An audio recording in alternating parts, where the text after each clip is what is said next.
Good morning, and you're very welcome to this CROPS webinar, which is the fourth in the series of crop webinars in 2022. My name is Michael Hennessy, and I'm the head of the CROPS Knowledge Transfer in Teagasc. This morning, we have a fantastic lineup for you about one of the most important areas of revenue on your farm for the future. There's been quite a bit of talk and written about the details of the new CAP over the last couple of months. And the department have submitted the final proposals to the EU at the end of December, which gives a broad outline of Ireland's path for direct payments and environmental supports from 2023 to 2027. We're delighted to be joined this morning by Cormac McGann and Francis Moran from the Department of Agriculture, who will step us through the major points about the new proposals. We'll then hear from Clive Carter, a farmer in Laois, to chat about how he sees the new rules fitting in with his farming system. And finally, we'll hear from Kieran Collins to go through a number of financial examples and how the new proposals will affect the bottom line payments for farmers. We'll obviously stop for a few questions along the way after each session, and then have a longer question and answer session at the end. We're hoping to be completed within the hour, but look, I suppose don't be too hard on us if we go over a little bit, because I expect there's probably going to be a lot of questions. So if you want to ask a question at any time during the webinar, just type the question in the Q&A box below. You'll see it just down below there beside your, just above the bottom of your screen. So type it in there and we'll do our very best to answer as many of those questions as possible all the way through. So look, there's a lot to get through. So I'm going to first of all introduce Fran and Cormac to give their presentation. Cormac, I'm going to ask you to turn on your camera first, and I might ask you to share your screen, and you can and I'll hand the floor across to you. Thanks very much, Michael. Let me just pull up the presentation. Now. Perfect. Thanks, Michael, and thanks for that warm welcome. My name is Cormac McGann. I'm with the CAP23 Plan Division in the Department of Agriculture, and I'm just going to give a very brief update on the CAP23 Plan 2023 to 2027, which, as Michael mentioned, we submitted to the European Commission in December. So the new CAP23 Plan represents a change in the approach to CAP planning and implementation compared to previous programming periods. Instead of the familiar compliance-based approach, the new performance-based approach will be adopted, and this will be underpinned by the new delivery model. Member states are now going to be asked to have our performance judged on outputs and results, and on how their CAP strategic plans contribute to the overall CAP objectives at EU level. So that's a significant change. The CSP will also take a more holistic approach, whereas before we had Pillar 1 and Pillar 2 as separately managed entities. Now we're bringing them together into a single CAP strategic plan, which simplifies things for farmers in a lot of ways. So to talk about those objectives, all plans in any member state in the EU must be aimed at supporting the economic, environmental and social sustainability of rural areas. And this time around, there's a particularly strong emphasis on the environmental side of things and the achievement of a higher level of climate and environment ambition. This is developed in our green architecture.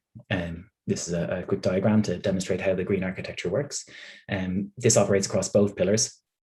And Ireland has proposed to put the CSP at the core of the transition to sustainability of our agricultural and food systems. The green architecture is begun with a mandatory baseline for all member states of enhanced conditionality. That's mandatory elements for any farmer that are receiving a CAP payment.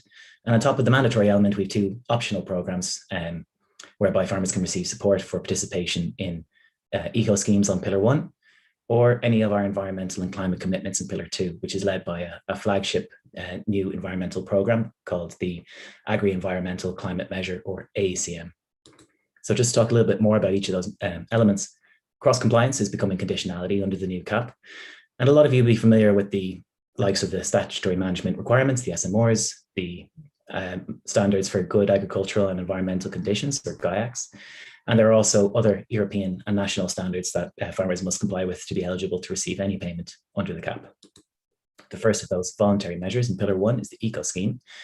And in the eco scheme, a minimum of 25% of each member state's Pillar 1 budget has to be ring-fenced for spending on this agri-environmental scheme. Our aim is to implement a scheme that's available to all farmers to receive payments on every eligible hectare that they are farming. They're not tied to entitlements, and we have a range of agricultural practices in this measure that should suit all farms. The other voluntary measure is on the Pillar 2 side of the house, and that's the agri-environmental climate measure that I mentioned. The AECM is contributing to significantly achieving improved biodiversity, climate, air, and water quality outcomes. And we achieve this by adopting a habitats-based approach. There are two streams to the AECM, a general and a cooperation project. In the general, any farmer can apply to undertake measures on their farms. The cooperation project, this will be available to farmers in defined high priority geographical areas. So farmers in those areas who opt to enter the AECM will have bespoke farm, landscape, and or river catchment measures. So there'll be an assistance of a local cooperation project team, and they'll be implementing these schemes at a local level. The schemes will be rolled out in tranches, and a ranking and selection process will apply to ensure that it achieves its maximum potential. For anyone that's participated in GLOS, you may be familiar with some of these measures already, but the intention of the AECM is to achieve the right action in the right place, and there will be fixed rate and results-based payments available in that scheme. To touch briefly on the financial allocation under the next CAP period, we have a total overall package between Pillar 1 and Pillar 2 of almost 10 billion euros. The Pillar 1 funding, Fran will talk about more in a few minutes. But on the Pillar 2 side, every member state has an opportunity to match and exceed the European Union contribution with own national co-financing. And we've allocated across the suite of measures, 3.86 billion euros to the Pillar 2 spend between 2023 and 2027. The Pillar 1 measures, which Fran will talk some more about, include the basic income support for sustainability, which replaces the basic payment scheme. We've new measures, such as the complementary redistributive income support for sustainability, which is often referred to as front loading, and that's a scheme by which the direct payments envelope is moved from some of the larger farms to some of the smaller farms, and Fran will talk more about how that operates in a few minutes. We also have, as usual, the complementary income support for young farmers, which will dedicate a significant portion of the direct payment ceiling to promoting generational renewal. Eco schemes I've already talked about, but we also in Pillar 1 then have support for coupled income support for Protein Aid with a significantly extended budget from what was previously 3 million a year to now 7 million a year. And we have our sectoral interventions, a national apiculture programme, which is a research programme that was previously outside of the CAP, is now receiving CAP funding, and a fruit and veg producer organisation scheme. On the Pillar 2 then, just to touch on briefly the individual measures, I'm not going to talk about them all, but I've told you a little bit about the AECM, and we've 1.5 billion euros assigned to that. We've the usual 250 million euros a year in the ANC, and it's great to see that commitment extended through the next period. And then we've some new measures, which are pilots at the moment, such as the straw incorporation measure, and of course, a significantly increased budget for the organic farming scheme to meet the programme for government commitment to increase the area under organic farming in Ireland to 7.5% of UAA.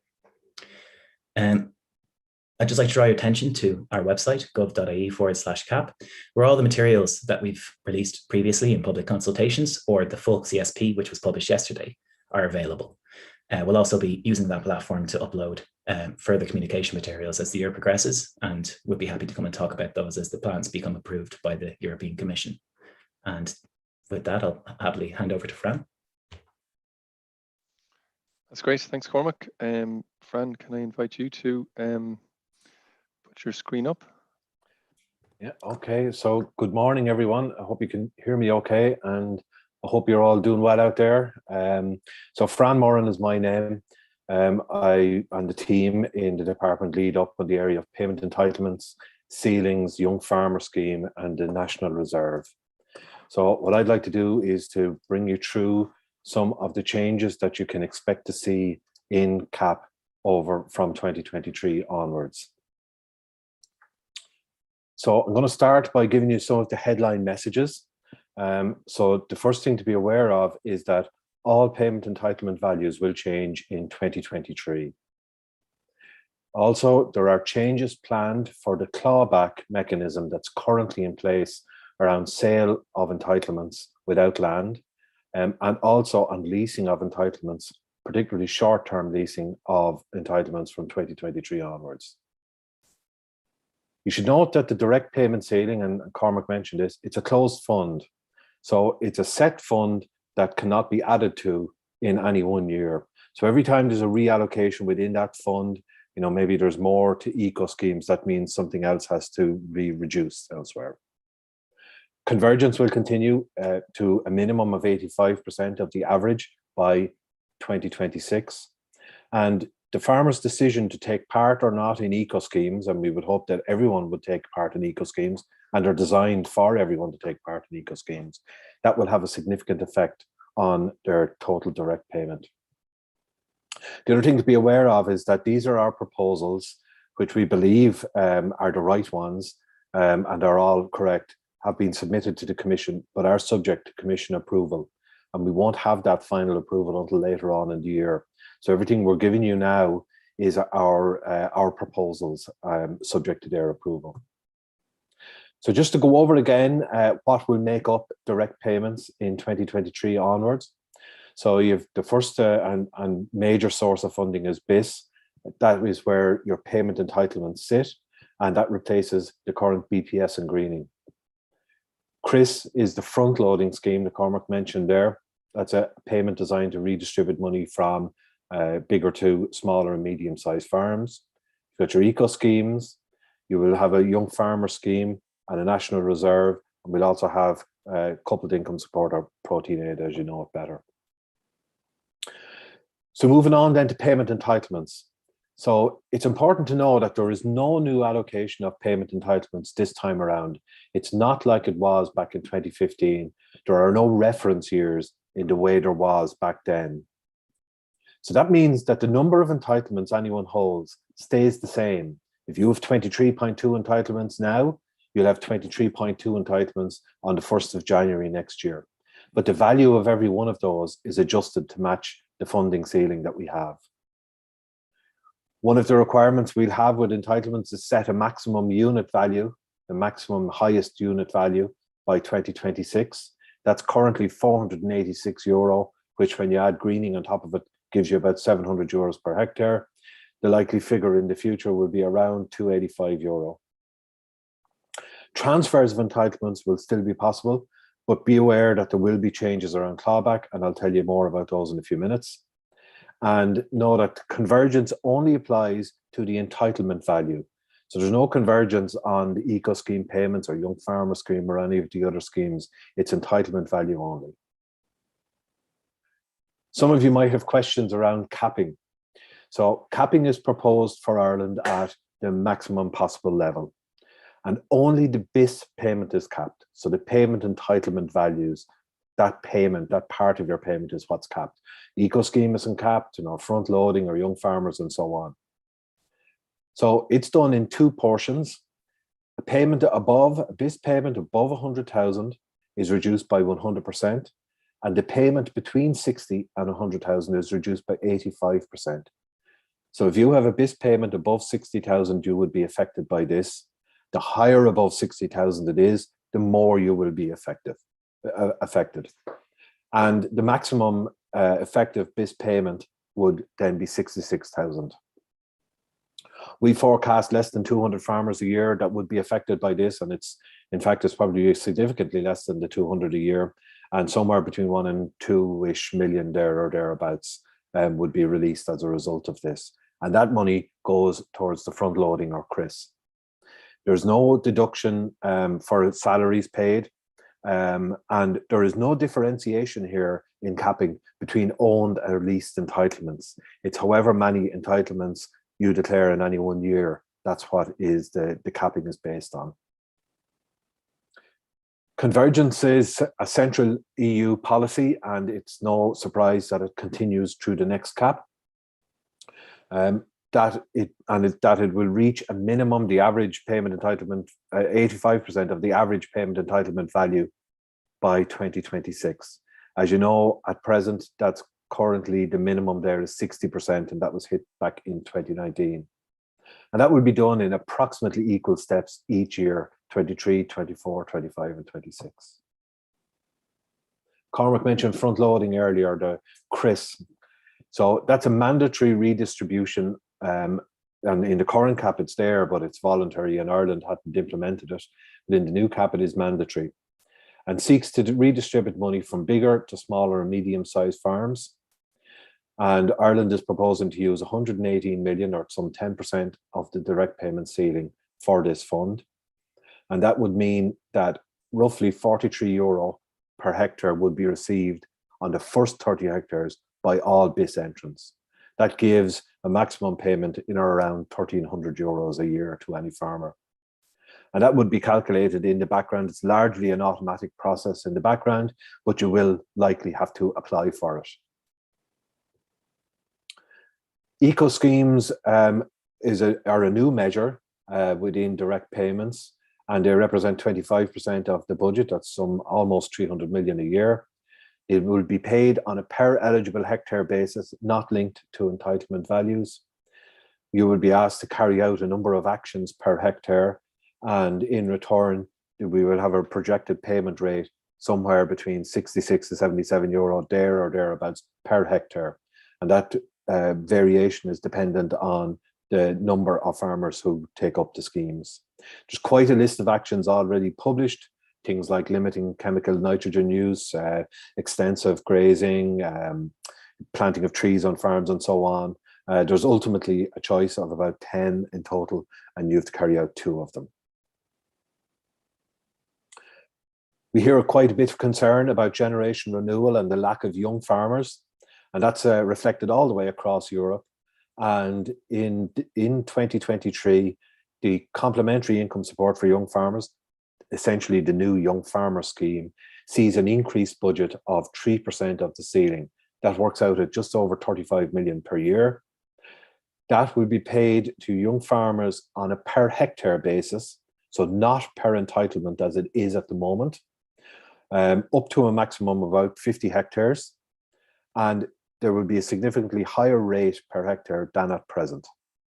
So quite a strong support for a young farmer starting off their farming business. We will also have a national reserve that will provide funding for entitlements for young farmers or new entrants to farming. In this, we will have a maximum allocation again. That's what we're planning for. And one of the things we will be careful about is scrutiny of reserve applications to prevent circumvention. What is circumvention? It's artificially creating the conditions to derive benefit. So we will make sure that that does not occur. We'll also have coupled income support. So protein aid scheme, as you might know it, will operate in a similar way to at present, but with increased funding, moving from 3 million a year to just over double that to 7 million per year. And the planning there is that that will lead to an increased area under protein crops.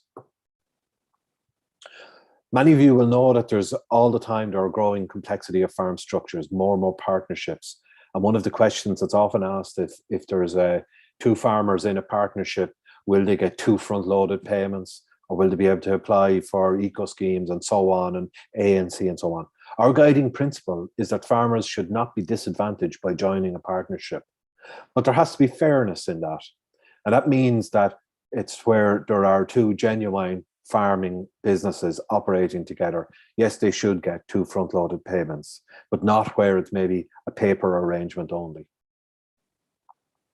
I mentioned the clawback changes earlier. So if you sell entitlements without land at present, those entitlements are subject to a 20% clawback. You sell 10 entitlements without land, the recipient gets 8 entitlements. And as a result, the price naturally is changed as a result of that.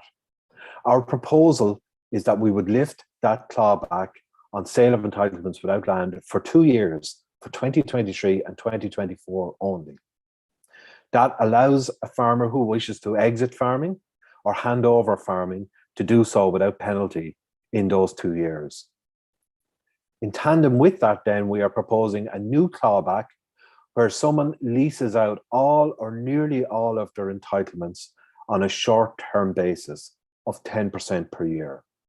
So if you lease out 80% or more of your entitlements for less than 5 years, we're proposing a 10% clawback per transaction on that, starting in 2023. And the idea here is that this would facilitate handovers, would give farmers who are renting in land security of tenure, particularly because some of the eco scheme actions require you to say, look after the trees for the 5 years of the CAP programme. And of course, it strengthens the active farmer and targeting of payments. Moving on then, just to some dates to remember. So 2022, essentially, it's business as usual. The current CAP ends on the 31st of December this year. The new CAP begins on the 1st of Jan. Applications next year are expected to open around February, around the usual time, and to close around the usual time. And payments will likely begin to issue around the usual dates in the middle of October. But what gets paid when between October and Christmas is not yet clear and not yet decided. And it'll be some time before we have those answers for those. So just to finish up then, remember, no reference years for entitlements the way there was back in 2015. All entitlement values change next year. There certainly is a trend towards targeting of payments, towards farming activity and environmental benefit in particular. Clawback on sale of entitlements and leasing of all or nearly all of a farmer's entitlements. Those clawback rules are changing in 2023. All things being equal, if you're in or around the average payment per hectare at the moment, you'll end up around the average payment per hectare and you'll see little enough change in the future.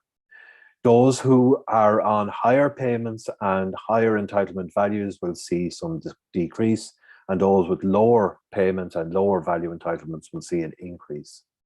And of course, it's stating the obvious, but it's really important that you take part in all the schemes to maximize your direct payments.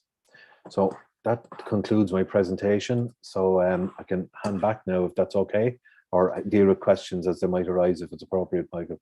That's brilliant, Fran. Thanks very much. And Cormac, I might ask you to turn on your camera as well. There certainly are a few questions coming in here already.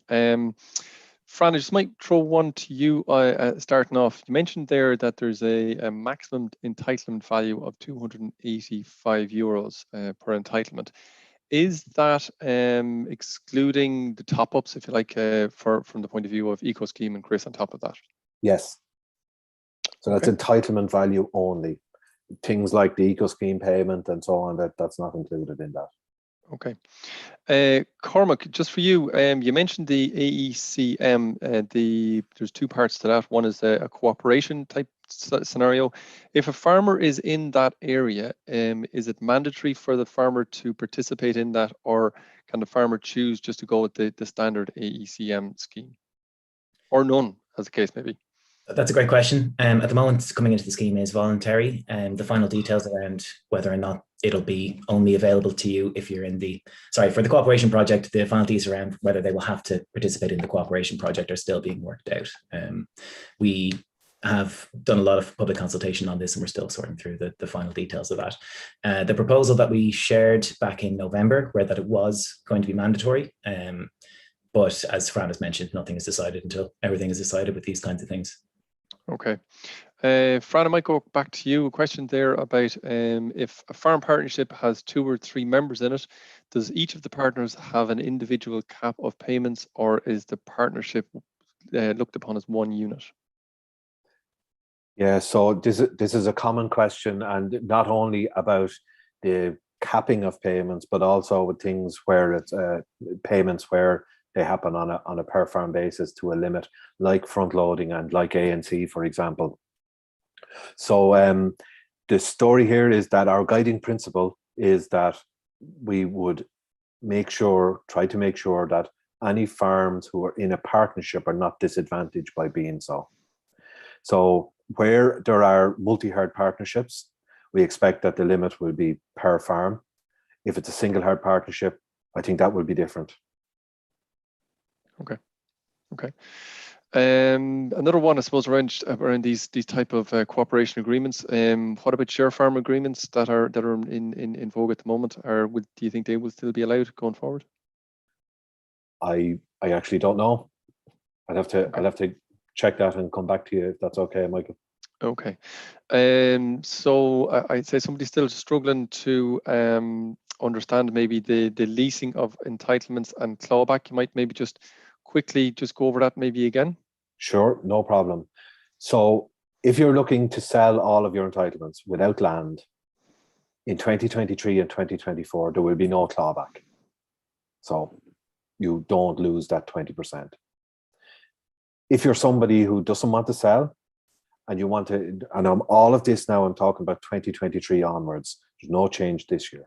In 2023, if you're someone who doesn't want to sell, but you do want to lease your land and entitlements, if you're leasing out more than 80% of your entitlements for less than 5 years, there will be a clawback of 10% per transaction. So let me give you an example on how that would work. Say I have 10 entitlements and I lease out all 10 of them to a neighboring farmer. And I do that for 1 year. What will happen is that farmer will receive 9 entitlements. And when the lease ends or the rent ends, you will get 9 back. You will have lost 10% or 1 entitlement. If you repeat that the following year, you'll lose another 10%. The recipient farmer would get 8.1 entitlements, and so on and so on. However, if you started with your 10 entitlements and you leased them out for 5 years, you won't lose any. So basically, it is encouraging you towards 5-year leases and longer. Okay. Okay, well, we're just going to take 2 more questions before we kind of move on, because we are going to return to lots of these questions. There's lots of questions coming in. One is around, and I'm not sure, Cormac or Fran, which one you might want to take, is can a farmer opt out of eco schemes on leased or rented land? So absolutely, yes, eco schemes are voluntary for farmers. You don't have to take part. Of course, if you don't take part, then you don't get paid for them. So it will be, so when you're doing your application in, coming up to May 2023, you will have to say, I am doing eco schemes on all of these parcels, and you'll have to say what the eco schemes are, and you can decide not to do them, but obviously the money then reflects that. Okay, so it's not a whole farm approach. It's on more an area based approach, really. Whatever you put in. Okay, and the last one I'm going to ask you there is there's a farmer here who has he's a farmer with no entitlements at present. And he's wondering how will he be treated from 2023 onwards, and he just comments that he's not a young farmer at the moment. Okay, so essentially that person's situation would be unchanged. So there's no new allocation of entitlements. So, I mean, they are free to rent entitlements, to buy entitlements, whatever, but they may not want to do that. However, it's important to know that there's quite a bit of, right now, a lot of payments are dependent on you having entitlements. So for example, greening is paid as a percentage of your entitlement value. Young Farmer Scheme is paid on top of entitlements. In the new CAP, there are significant changes there. And you can apply in as a BIS entrant with no entitlements in 2023 and receive the eco scheme payment on your land that you carry out the eco scheme actions on. And also you can receive the front-loaded payment on your first 30 hectares. If you were a young farmer, I know they said they weren't, but if you were a young farmer, you could also receive the young farmer's payment on up to 50 hectares without having entitlements. So, there are options. So there's a kind of a shift away from having to have an entitlement as a basis for these other payments. Okay, so you don't even need one entitlement in the first place. You can just apply through the system without any entitlements. You can be a BIS entrant without entitlements. Okay, perfect. Okay, look, that's great, guys. There's loads of questions after coming in, and look, we will try our very best to get through them all. The lads in the background just might type out a couple of answers to some of the ones we might kind of have touched upon already. But look, we're going to come back and answer a good few more questions. So thanks very much, guys, Cormac and Fran. We are going to move on a little bit now because we want to touch base with a farmer, with Clive Carter, who's farming in Laois, and he goes through how he is going to deal with the new system based around his farm for the next number of years. So can I hand over to that? Hi, so we're here today on the farm of Clive Carter, just outside Stradbally, County Laois, just to look at the practical implications of the new CAP reform coming. So to start with, hi Clive. Thanks, Veronica. To start with, can you just tell us historically how does the system work here and what crops do you grow? Originally we would have been all mainly spring barley grown here. After about 2012 we started growing a few different things, and we focus on break crops such as beans, oilseed rape, followed by gluten-free oats, wheat and winter barley are the main crops, and try getting cover crops wherever possible. Okay, so you have a strong rotation there and a high number of break crops. Yep. Very That's good. the aim anyway, to get as much break crops as possible. So basically, knowing what you know, what's coming under CAP23, what do you see, how do you see this farm being different, say in 5 years' time, different things you're doing to maximise payments? The workings of the farm should be the exact same. I would hope to be doing a similar rotation or very similar. From the CAP point of view, we're facing 3 cuts. So we have Eco Scheme cut, we have a CRIS cut, and we're going to have a convergence cut. So I'm going to try maximise the potential from Pillar 2 to mitigate against those cuts. From an Eco Scheme point of view, we should be okay. I should make the 7% space for nature, and the rotation that I do should make up the expanded rotation measure. I do have the option of the soil sampling there as a backup for 1 year that I don't get the rotation right, and the tree planting measure, which I don't think will really suit here.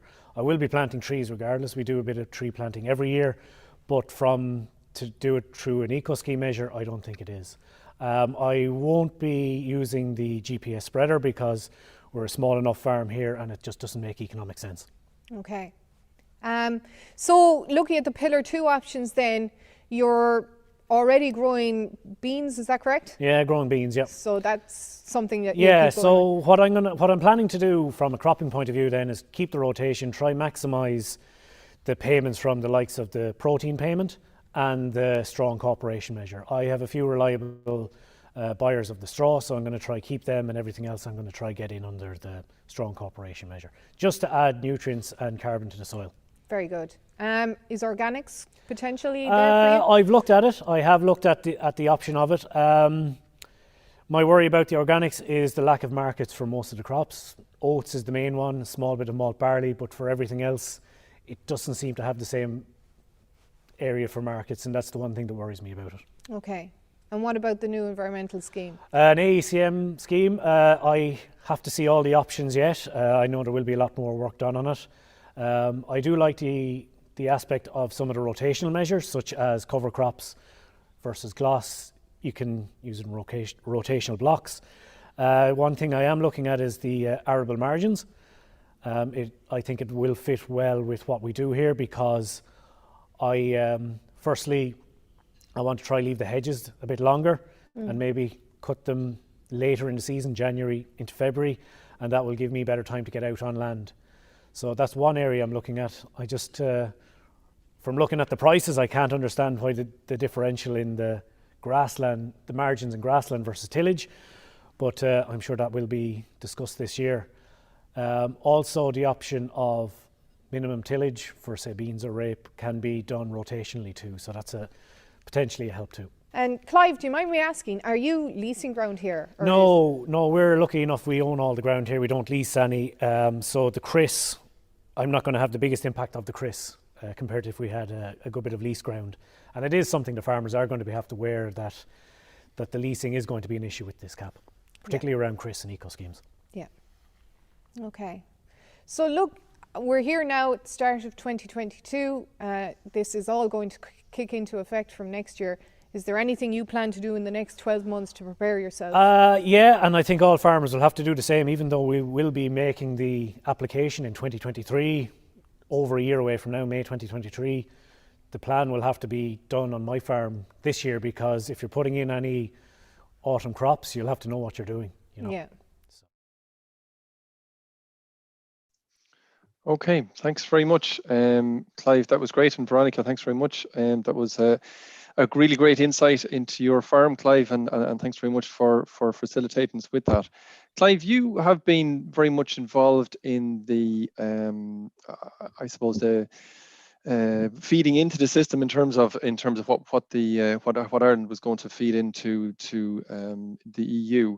In terms of what's there already, do you think there's a number of things, further things that could be tweaked, I suppose, or within the detailed rules that would help tillage farmers before the thing is totally finalised and we're trying to operate in 2023?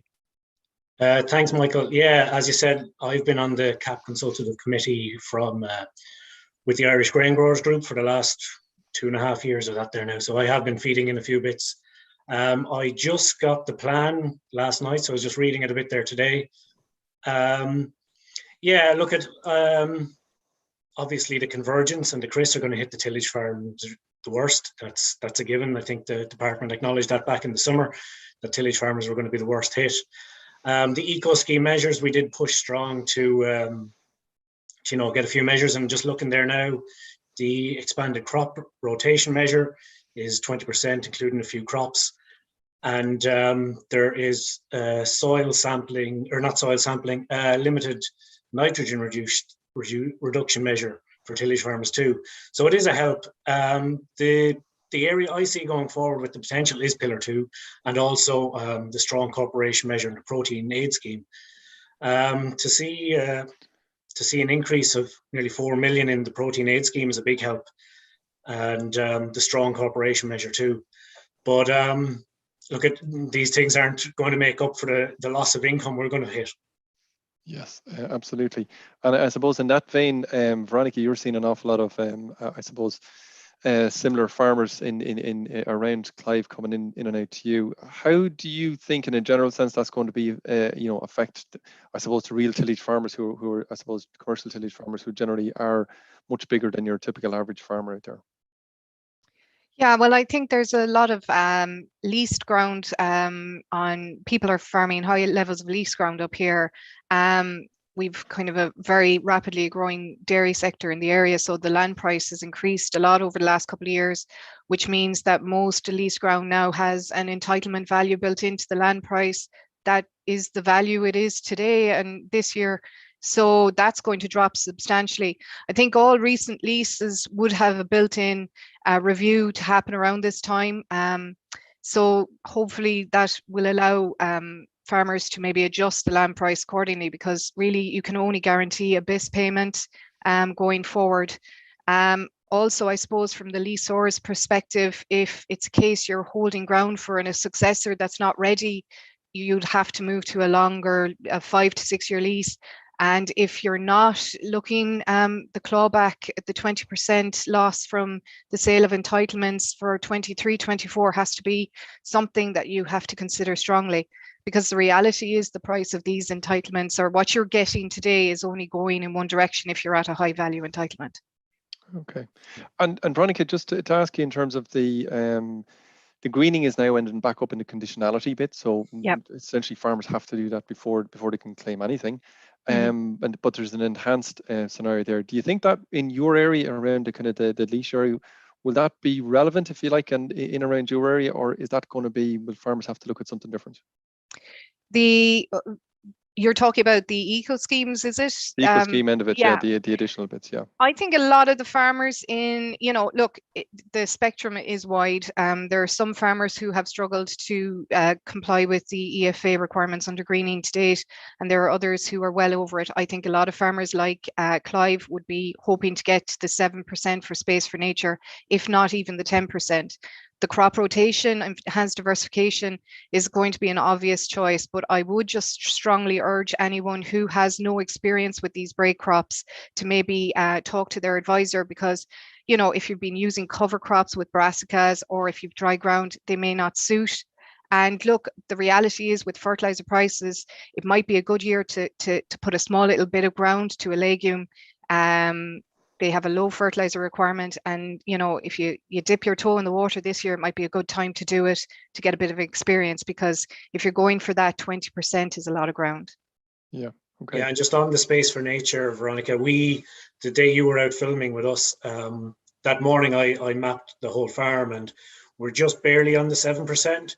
So I think a lot of farmers will have to have a little bit of flexibility too, that they're not going to get caught. Aim a little bit higher for Space for Nature, just in case.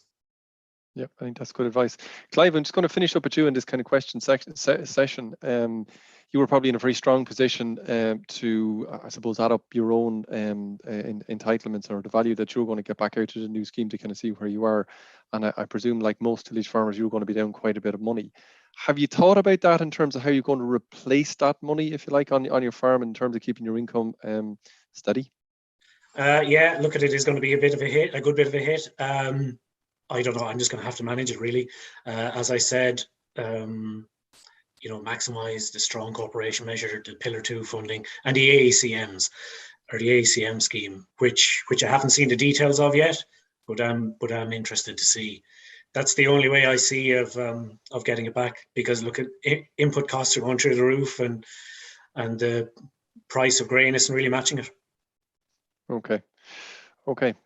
Look, we're going to move on just a little bit, and thanks very much to Clive and Veronica. And again, you're going to join us after the next section. We'll come back for more questions and answers, and I know you'll be there.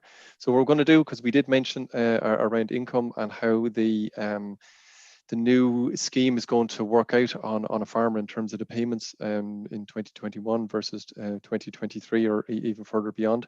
So we have a presentation from Kieran Collins from Teagasc. So Kieran, I might ask you to give your presentation now. Okay, thanks, Michael. So my presentation, I'm going to look at the financial impacts of the CAP changes for tillage farmers. I'm going to use kind of specific tillage farmer experiences and examples. So just before I get into my presentation, we're going to look just a little bit of background just to set the context for where we are. So in Ireland, there's around 5,000 specialist tillage growers. And according to the last National Farm Survey, the average area is 61 hectares. And I suppose an important point is that there's a large reliance on rented land. So on average, that's about 30%, but 20% of specialist tillage farmers rent greater than 50% of their farmed area. And I suppose the other important thing in relation to tillage farmers is the high entitlement value. So if we think back to the reference period of 000102, you know, you're up there at 383 euros per hectare in 14.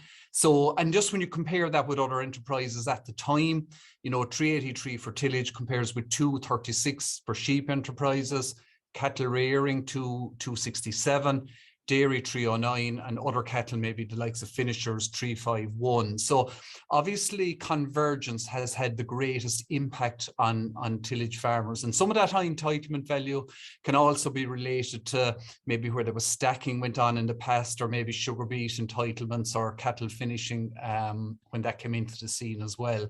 So as I said, in terms of family farm income, and again here from the National Farm Survey, if we take the latest report in 2020, we have an average family farm income there of 32,100, but insignificantly 60% of that was made up of BPS. And if we included other direct payments, that would actually be higher. So, you know, tillage farmers, the basic payment is a very important part of tillage farmer income. And before I get into looking at a number of scenarios for any farmers on the call this morning, if you need to see the value of your entitlements, you can log into on the Department of Agriculture website on Ag Food, go into correspondence, and you can see your statement of entitlements there. So in this example, we've got 61 entitlements at a unit value of 220. And then we multiply that by 1.44 to get our total payment, assuming that we've complied with the crop diversification and the ecological focus areas. So I'm going to look at 3 scenarios to look at the impact of CAP reform. So we're going to compare the year gone by in 2021 with the first year of when we'll be looking at the new payments in 2023. So the 3 scenarios we're going to look at an average entitlement value. Now that's more an average tillage farmer entitlement value than an average overall.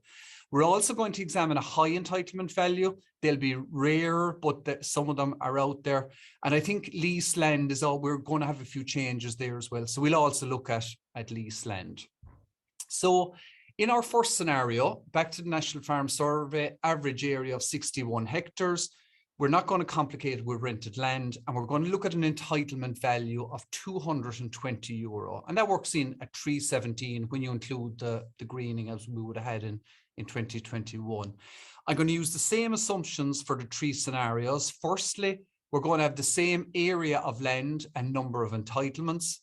We're going to assume that the farmer is qualifying for the eco scheme at a payment rate of 63 euros per hectare. That may be higher in future, but we're going to use 63 euros for our examples. And we're going to use a CRIS rate there, that redistribution rate of 44 euros per hectare, which is paid up to a max of 30 hectares. So in all the scenarios here, we're going to have the maximum rate there of 1,320 euro. So in this scenario, and I'll just work down through the slide, we've got 61 entitlements held at €220. We include the greening, and that would result in a payment in 2021 of 19,325. Now, from that, we need to deduct in the new system for 25% for Eco Scheme, we need to deduct 10% for CRIS, and we need to deduct a further 3% for the Young Farmer Scheme, which comes to 7,343, leaving us with a gross BIS payment of just short of €12,000. From there, we need to deduct a further 3% for the National Reserve, giving us a net BIS payment of 11,662. So again, like I said in the assumptions, we're going to assume the farmer complies with the Eco Scheme. So that's 61 hectares multiplied by €63 a hectare gives us a further 3,843. We add on the CRIS payment of 1,320. So that gives us a payment of 16,785 prior to convergence. So if you go back up to the top of the page and look at the payment in 21, that's a 13% reduction in the payment before we enter convergence. So on average, that entitlement there looks like about €191. So we know for convergence, we're going to converge to within 85% of the average entitlement value. So we can expect a further reduction in this scenario here. So for scenario 2, we're going to look at a high entitlement value. So 61 hectares, again, keep the land the same, not going to complicate with rented land. The only difference here is our entitlement value has gone from 220 to 350. So that's 504 when we include greening, and the same assumptions there. So in this scenario, the payment in 2021 works out at 30,744. And again, like the last scenario, we deduct the 38%, 25 for Eco, 10 for CRIS, 3 for the Young Farmer Scheme, give us a gross BIS payment of just over 19,000. Again, from that, we take 3% off for the National Reserve with a net BIS payment of just short of 18,500. And again, like the first example, we assume we're qualifying for the Eco Scheme and we're getting the CRIS payment there of 1,320, giving us a payment of 23,652 prior to convergence. And I suppose the big difference here, you're seeing a reduction of 23% on the 21 payment, and that's prior to convergence. And obviously convergence in this scenario is going to be a little bit more severe because of the higher entitlement value. So again, this just shows for those farmers with high entitlement values, they are going to suffer a significant reduction in payment. So for our third and final scenario is in relation to rented land. So in the title of my slide there of rented land, a new era with a question mark. And I suppose the reason I have that question mark there, that rented land will be a little bit different in this new scenarios because the CRIS can only be claimed once. So if a farmer has, you know, their own entitlements and they lease in entitlements, well, the CRIS payment can only be drawn once. So that's a reduction in value for those leased in entitlements. And I suppose there's also an element around the Eco Scheme. So firstly, I suppose most farmers obviously will endeavour to claim them, but it's not necessarily mandatory to do so. So again, if the farmer claims all or some, you know, maybe one of the two measures, that certainly will affect the payment. And also there's the area of additional costs, because Eco Schemes, like by definition almost, they're made on additional costs incurred by the farmer and income foregone. So there may be expenditure to draw down those Eco Schemes. So again, that can negatively affect the leased in entitlement value. And then finally, I suppose capping, it's really going to be only an issue for a small number of growers. And I suppose talking to Teagasc tillage advisors, you know, most advisors would say they have one or two that may come into this scenario. But again, it's something to watch where you're leasing in entitlements. You know, a large farmer leasing a lot of land in entitlements can trigger the cap there of 60,000 initially. And that works out maxing out at 66,000 on the total BIS payment. So just to put a few numbers on the rented land scenario, it's the same scenario as number one there, with the 61 owned entitlements at 220. And this time we've rented 30 hectares and 30 entitlements at a value of 200. And we've got the same assumptions as the previous two scenarios. So again, if you look at the owned entitlements there, and we can see it's the same as scenario one, with a payment prior to convergence there of 16,785. But I suppose I've highlighted two areas there in relation to the rented land. The both sets of entitlements will obviously converge separately, but in the rented land scenario here, we've been unable to draw down the CRIS, so that's €1,320 that the farmer, the leasee, will not be able to draw down. And also then I've put a circle around the eco schemes, whether that's in relation to whether they're drawn down or not, or our expenditure to actually draw them down in first place. So I suppose that just gives us maybe a flavour of some of the scenarios or changes in relation to rented land. And I suppose just before I conclude, I suppose that there are, and we should mention, other tillage related supports. You know, there is the protein aid, and the ceiling there has gone from 3 million to 7 million. So that's a big boost in terms of especially for the likes of peas and beans. And obviously there will be an agri-environmental climate measure in the new CAP as well. And that's open obviously to all tillage farmers. And again, the very successful straw incorporation measure that we had in 21. The proposal is there again for the new scheme, which again is quite beneficial. And there will be an on-farm capital investment scheme similar to TAM. So again, that's something that will be open to tillage farmers. So Michael, just finally in conclusion, you know, income from CAP will be significantly reduced for tillage farmers. And we've seen our two examples of an average entitlement value, you know, a reduction of 13%.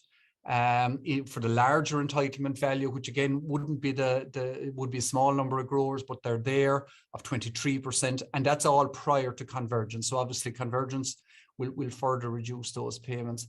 I think it is a new era for leasing entitlements, and we probably need to look at those values a little bit closer and maybe differently than we did before. And maybe to finish just on a positive note there are other supports available which will benefit tillage farmers. So back to you, Michael. That's great. Thanks very much, Kieran. And that was a good run through those few bits and pieces. Can I just ask you one question going back to entitlements? So there's lots of tillage farmers out there who might have one or two or three different sets of entitlements coming from different parcels of land. In what you're saying there is that each of those entitlements, if you rented in entitlements and say they were worth €150 or different entitlements that were worth €350, they will all be treated separately. They're not balled into your entitlements and you take off all the bits and pieces off them. Is that what you're saying? Yeah, I think the way I understand it, and the department lads will I'm sure clarify, but each set of entitlements will converge separately. But in the leased-in scenario, I suppose the critical piece really is that the CRIS will only be claimed once. So again, that reduces the value of those entitlements. And I suppose the same in relation to eco scheme, whether it's claimed or not, or as I said there in the presentation, there will be costs involved to draw down some of those. So I think the message really that I'm getting from this is that you know, we need to relook at the value of entitlements where tillage farmers are leasing them in. Okay, so it's not so what you're saying is it's not a single value as we would have known in the past, whereby it's my BPS plus greening on top. That's the value, and this is the value I would like to get back for renting out that entitlement. What you're saying? Yeah, certainly it is a new value. Yeah, without a doubt. Okay. And then when you talk about the eco scheme, it's from my understanding and from what you were saying there is that yes, it can be claimed on all that ground, but it doesn't necessarily have to if it's not suitable. And where do you think that might go in terms of returning that value, if it's ever going to be returned back to the landowner? Yeah, I think it's a tricky one because, you know, look, we've seen the examples that, you know, the income from the basic payment will reduce. So I think all tillage farmers will endeavour certainly to draw them down. I think, you know, that makes sense. You know, whether they're drawn down, it's going to apply to the owned and the rented land, you know. So again, I suppose for the leaser of entitlements, you know, I suppose they need to be aware that maybe not in all cases they might be drawn down for whatever reason. And I suppose the other one is just the cost then, maybe if somebody is going to invest in, you know, a fertilizer spreader or a sprayer or something like that, you know, that there are costs involved. So again, as I say, again, it will alter the least in value, the entitlement. Okay, and you went through those examples there, and you kind of got down to a final number. And I know you mentioned it already, but you might maybe highlight it again that's not the final figure. And I suppose to a degree, it's relatively straightforward for farmers to calculate that themselves as regards taking off the percentage. But the final figure you came up to, there's still a bit more to come off the bottom of that. Yeah, just to re-emphasize that one, like, I mean, that the figures I gave there, you know, are prior to convergence, you know, so obviously for the higher value entitlements, you know, that is going to be more severe.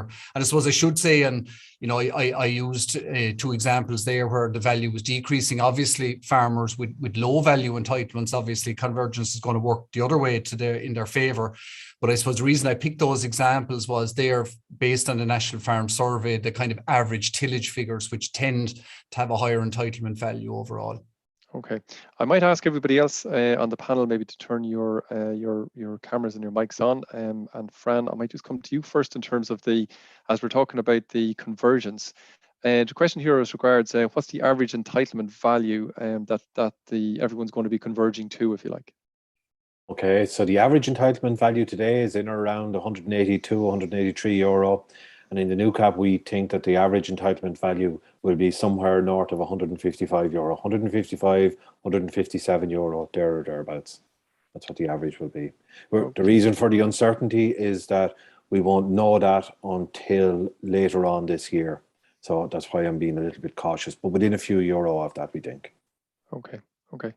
There's a question here, Cormac, I might ask this to you, where there's a question around front loading of those payments, as in the CRIS payments. And the comment is that's probably going to end up in the pockets of armchair farmers.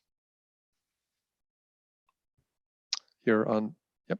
Yeah, so where the concerns around armchair farmers match up with what we've proposed in the CAP is a much more robust check, an administrative check for the active farmer. You know, if you're in receipt of CAP payments, you're going to be asked to demonstrate how you're taking the agricultural risk and the economic risk for the land that you're claiming on. How that would work for a tillage farmer in particular, as this is a tillage seminar, you'd be asked, a sample of farmers will be asked to produce receipts in their name, or a valid share farming agreement to demonstrate that they're the individual assuming that agricultural and economic risk. So that's how we'll hopefully do away with any cohorts of armchair farmers that still exist. Okay, thank you. I have a question here as regards there's where a father and son are currently farming 2 separate units and have 2 BPS applications. And the question is really around the front loading in terms of the father transferring more of the land and entitlements back across to the son. Is that a disincentive? Perhaps Fran? So just let me go back over the question again. So you've got a partnership with 2 people in it who both are their own separate entities, and they're looking at transferring between one to the other.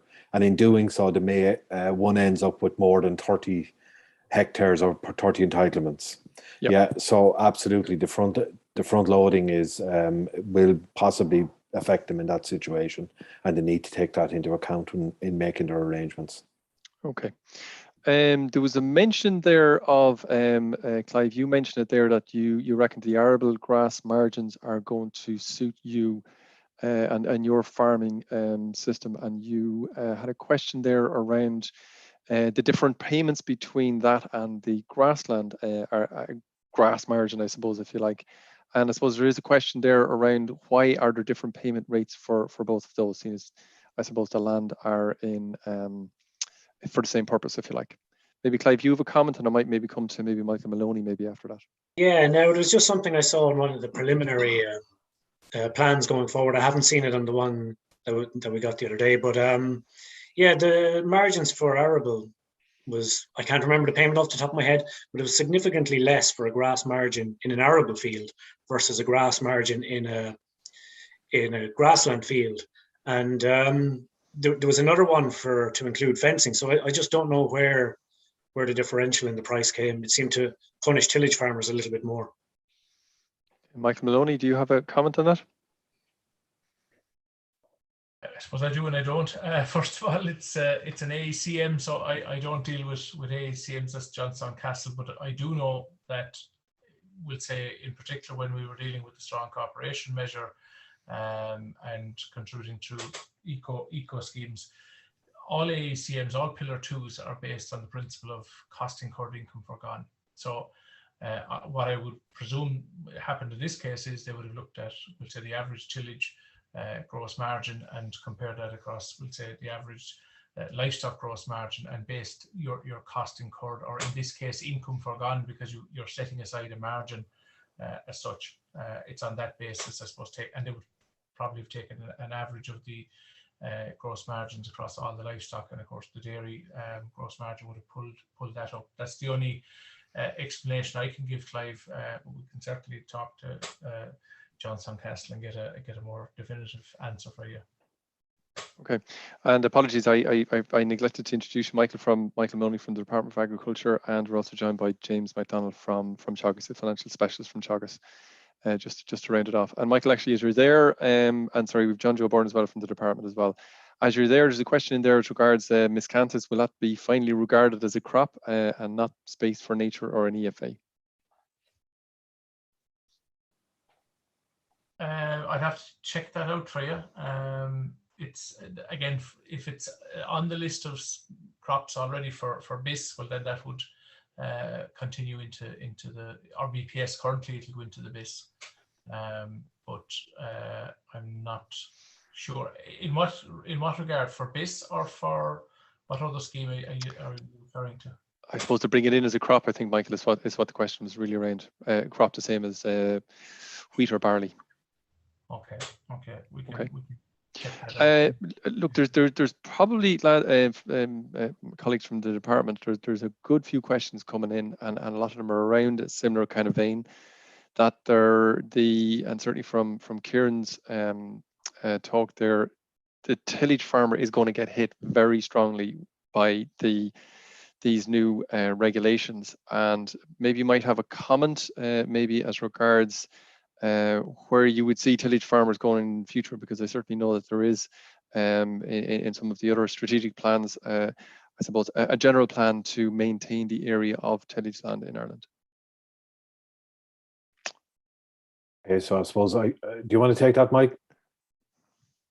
Okay, Fran, you can back me up if I miss anything. Look, sure. I suppose, yeah, I think there's winners and losers, as would say, Fran and his colleagues would confirm in relation to this. High value entitlements, those people are losers. People around the average, I think Fran has highlighted, they're largely going to be unaffected.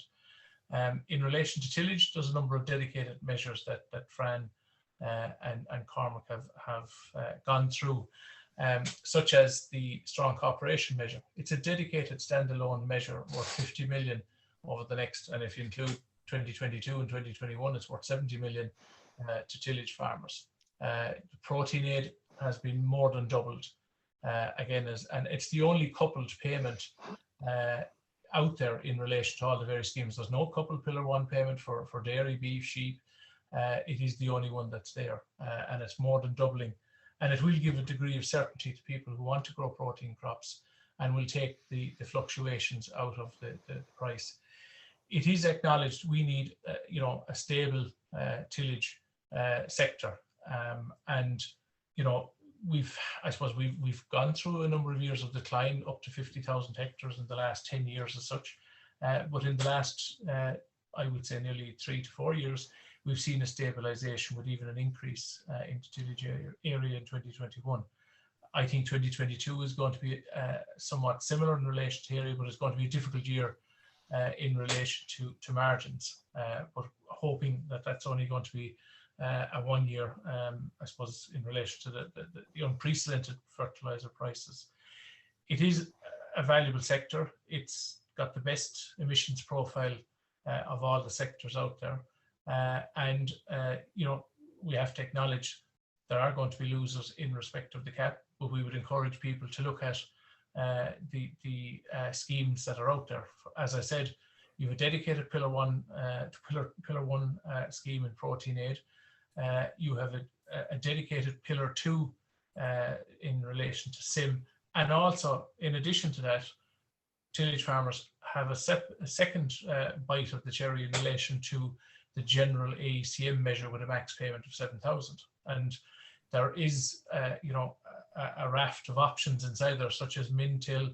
I think Clive talked about cover crops. You know, there's over 20,000 hectares in cover crops currently. We'd like that to see that figure to go to 50,000 hectares. So certainly it is, you know, the nitrates regulations will also impact indirectly, maybe in relation to tillage, in that it may, you know, put a bit more heat into the Connacht or rental market. Again, it's something that we can't, you know, adjudicate over, but certainly I think that, you know, in relation to the climate change, there's a lot more of the game to play in relation to that, and I think that's a space where, you know, the tillage sector has an important part to play in it. Okay. And I think there is the short answer is there is a viable future for tillage in this country. Okay, thanks, Michael. James, can I bring you in for a second? I kind of have two questions, and I'm going to bring the department in after that.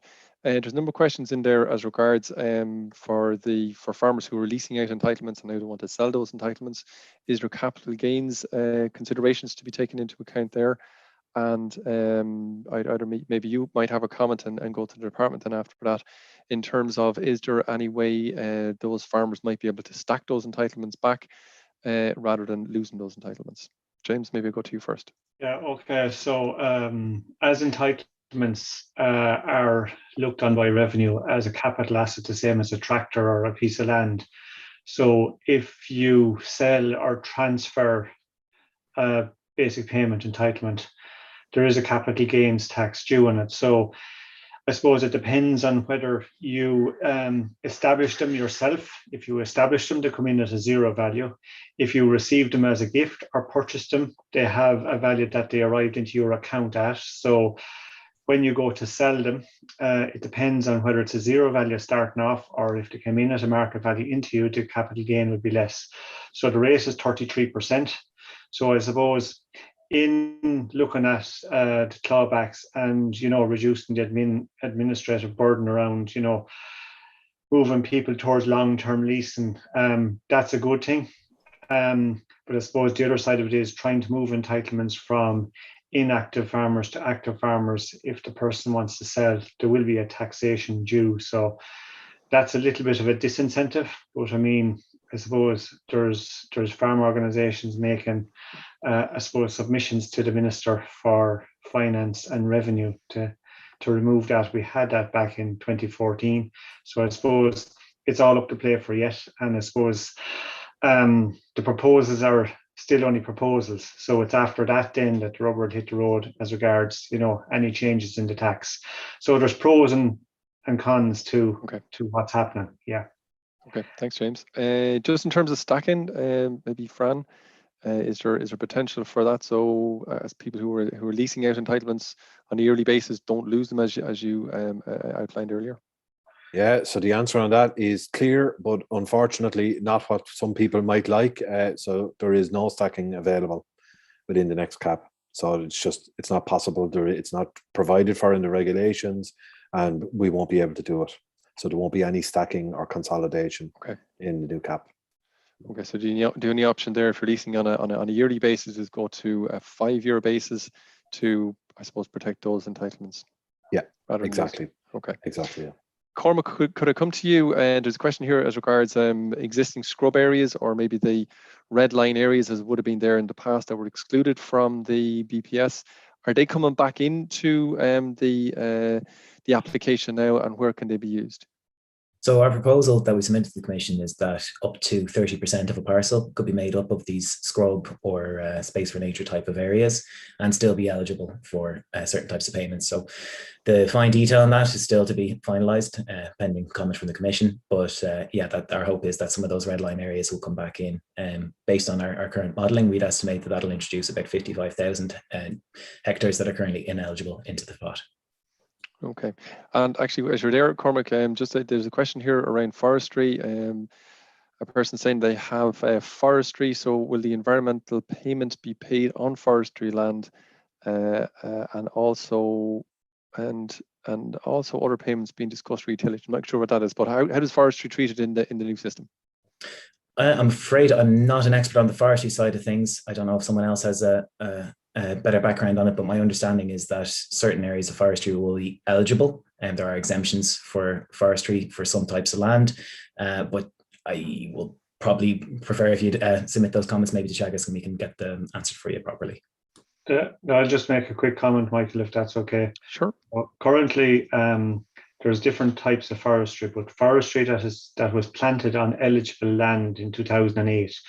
So if forestry was planted in 2009 or afterwards, that land is eligible to draw down basic payment entitlements.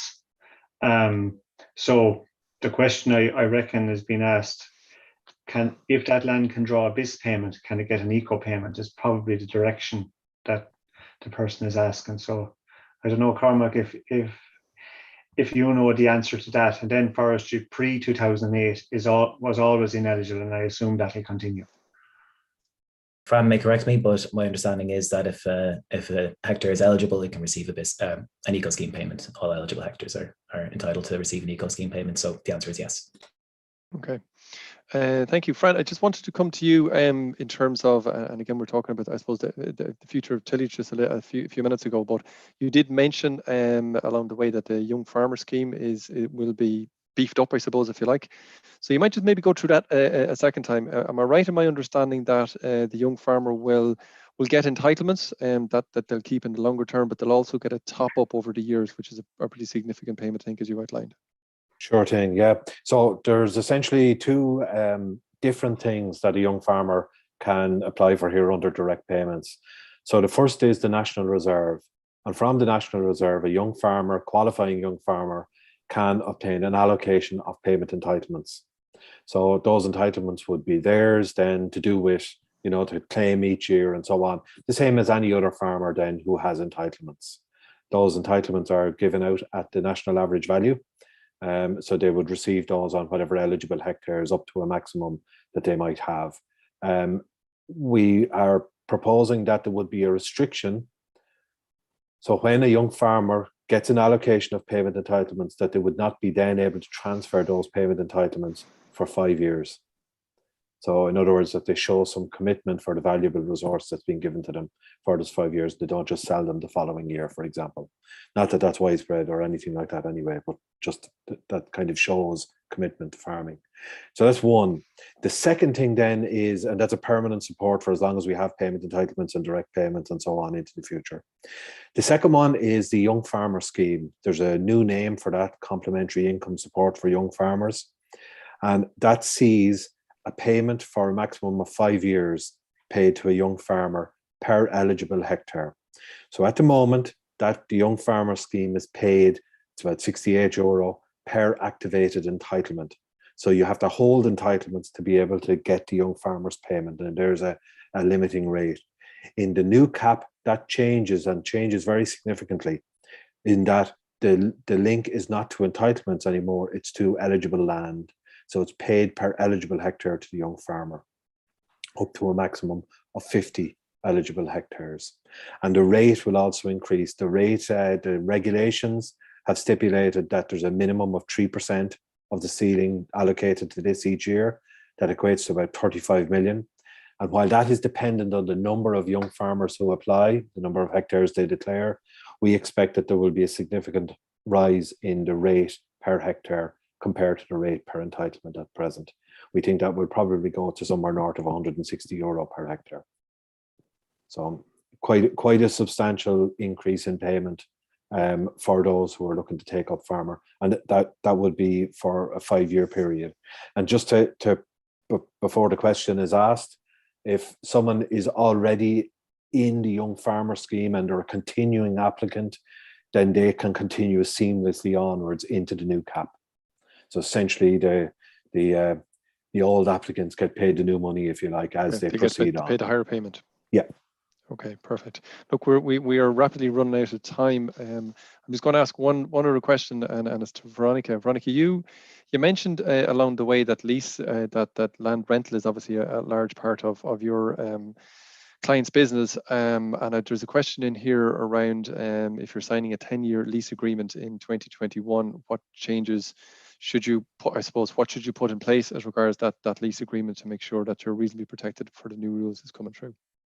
Well, I suppose for this year, I probably would be recommending people enter into a 6-year lease, because that way you're covered for the long-term leasing tax-free income, and the stamp duty is removed, and it also lines you up for the next CAP reform, so that the lease it'll cover you from the clawback of entitlements under the new CAP, and prepare your lease will probably finish just as the new CAP is coming in, because we're not 100% sure what's coming with that. I suppose that's what I'd be suggesting going forward. Okay, thanks, Veronica. Final question, maybe to one of the departments. Michael, you wanted to come in there, did you? Yeah, just going back onto the miscanthus, we just checked it out. Currently under BPS, it's eligible for both A and C and BPS, so it is an eligible crop, if that's the question that's been asked. And that would, I don't see any change in the list of eligible crops going forward. I don't anticipate any anyway going forward under the base. Fran might be able to confirm, but we'd have no reason to change it. So it's currently eligible for both A and C and BPS. Okay. Okay. Very last question. I'm going to ask it to one of the departments, maybe Fran.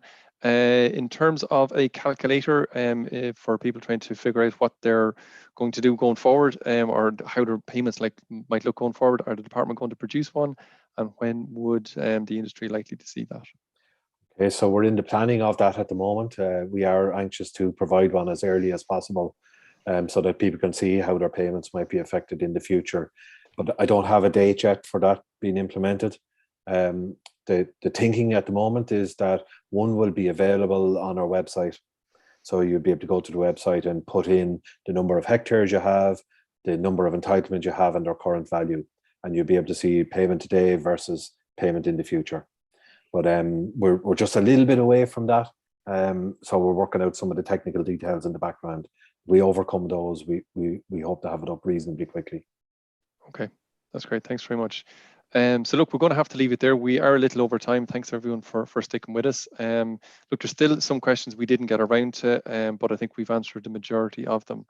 So I really want to thank the entire panel for their contribution, but especially Cormac, Fran, Clive and Kieran for their presentations, and also to Dara and Shay, who are working in the background to help the whole thing run relatively smoothly. The recording of this webinar will be up on the Teagasc Crops YouTube page, so you can go in there to have a look at it again, or to share it with your friends or colleagues. So look, this is a topic of huge importance. We will be circling back to it a number of times in Teagasc over the year, so keep an eye out for more events that we're going to be putting on.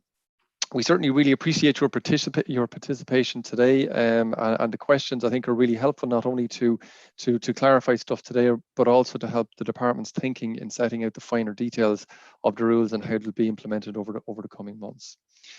We will have another webinar, and it's the last in our series. It's on next Thursday at 11:30 again, and it will be covering malt and barley, and we'll be looking at topics including nutrient use, the sustainability of malt and barley production, and an update from the Teagasc Boer Malts Joint Programme. The following week, thankfully, we are going to get back to face-to-face meetings. COVID hopefully is finally behind us, and we're going to get back out in the ground. So we're having a nationwide series of winter crop walks, and they'll be held regionally, and hopefully they will be very useful in giving guidance to the first agronomy actions of 2022. These events, the first one of these will be held in Oak Park on Tuesday, the 15th of February at 2 p.m. And there'll also be walks in Cork, Kilkenny, Wexford and Meath. So look, keep an eye out for the details of those. They'll be coming out over the next few days. So lastly, don't forget to tune in also to the Tillage Edge podcast. That's a podcast that's running for the last year or so. It gives short updates on crop agronomy news from around the industry, and we touch base with a lot of farmers in both home and abroad. So it's really interesting. It's quite quick, nice thing to listen to as you're going up and down on tractors and various different things. And you can find that either on the Teagasc website, you can subscribe on Spotify or even on iTunes. So finally, thanks everyone. Thanks to you for tuning in and for asking the questions to the webinar today. Hopefully we'll see you again, and from everybody here, we'll chat to you soon. Stay safe and God bless.